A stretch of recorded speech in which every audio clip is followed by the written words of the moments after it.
Танысып қойыңыздар, 80 жастағы София Жукова, Ресейдің Хабаровск қаласының тұрғыны. Жүзі жылы қарапайым кейуана болып көрінгенімен, оның адам шошырлық қанды құпиясы бар. Сондықтан ел аузында құбыжық Соня әже деген атпен танымал. 2005 жылдың 28 желтоқсанында тұрғындардың бірі қара пакеттерге салынған ет бөлшектеріне тап болады. Сөйтіп үйіне әкеліп итіне бермек болғанда, пакеттен кішкентай қыздың басы шыққан. Анықталғандай, марқұм 8 жастағы Настя Алексеенко болып шықты.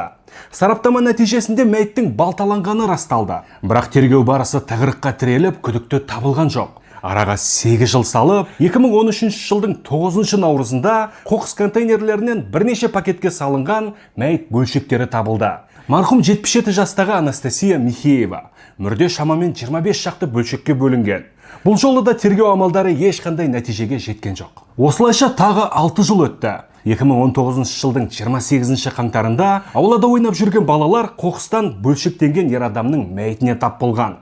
Нышандар сол баяғы. 20 бөлшекке бөлінген мүрде, бірнеше қара пакет. Марқұмның аты жөні Василий Шляхтич, 57 жаста. Көрші қолаңды жауап қалған сақшылар тосын жайтты анықтады.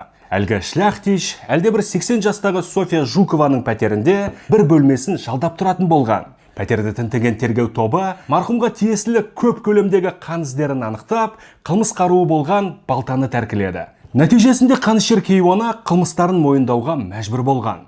80 жастағы София Жукова жалғыз басты әйел. Күйеуі 2005 жылы қайтыс болып кеткен. 2 баланың анасы, бірақ ұлдары онымен араласпайды.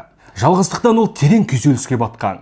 Мұны психиатриялық сараптама растағанымен ақыл есі дұрыс деп танылды. Ал қылмыстарының себебі қисынсыз болып шықты. 8 жастағы Настяны аулада шулай берген үшін өлтірген. Ал 77 жастағы Анастасия Михеева құрбысы болыпты. Әдеттегідей бірге шай ішіп отырғанда, ол Софияның ұлдарына қажет болмай қалғанын айтып әзілдегені үшін балталап тастапты. Ал 57 жастағы Василийді амалсыздан мерт қылған. Ер адам оған қырындап бұтына қол жүгірткен көрінеді.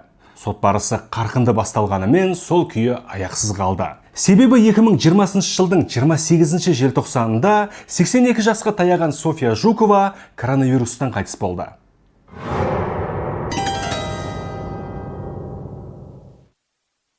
Алдағы уақытта шығатын видеоларды өткізіп алмас үшін парақшаға жазылып қойыңыздар. Сондай-ақ лүпіл басып, пікір жазуды ұмытпағайсыздар.